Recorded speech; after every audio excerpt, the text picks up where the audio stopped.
Welcome to the Literary Titan podcast. In every episode, we dive into a book we've just read and share our thoughts, from best-selling authors to rising literary stars. We read it.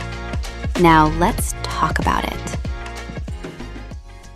Brenton J. Lilly's Dark Wolf's Howl is a fantasy novel with a strong streak of political thriller and adventure running through it. It opens with an old catastrophe, when Queen Luorhidana tries to end a brutal war with magic and sacrifice, and then jumps forward into a modernized elven kingdom where a desperate young woman named Elisa helps with a theft that goes terribly wrong. From there, the book widens into a larger story involving buried history, class tension between elves and humans, a hidden scepter tied to ancient magic, and a coming war with the Dark Abelos. It's a story about betrayal, guilt, and whether peace can be rebuilt after people have done real damage to one another. What I enjoyed most was how earnest the book feels. Elisa's opening section works because her bad decision is not treated like a clever caper. It feels sad almost from the first page. She is angry, boxed in by debt and class inequality, and trying to convince herself she deserves a shortcut, even while she knows she is crossing a line. I liked that the novel lets that choice stain everything that comes after. Dak and Shivani bring a different energy, more investigative and on the run, which gives the book a nice change in rhythm.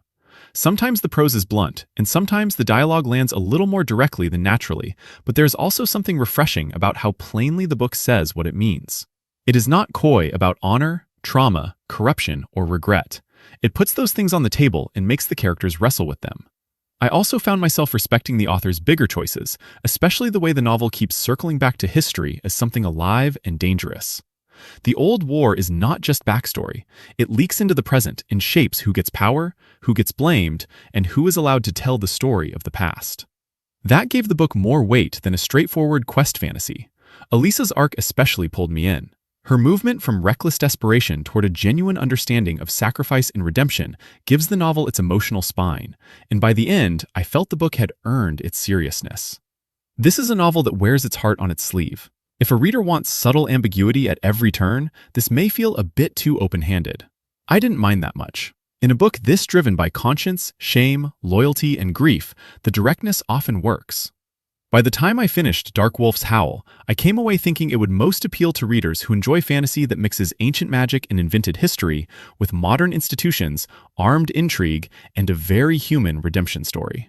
It's a good fit for someone who likes character-driven fantasy more than ornate world-building for its own sake, and for readers who do not mind a story being sincere about moral injury and second chances.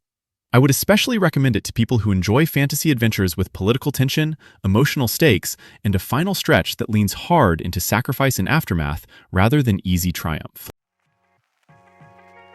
Thanks for joining us on the Literary Titan podcast. If today's review sparked your interest, be sure to pick up a copy of the book and experience it for yourself.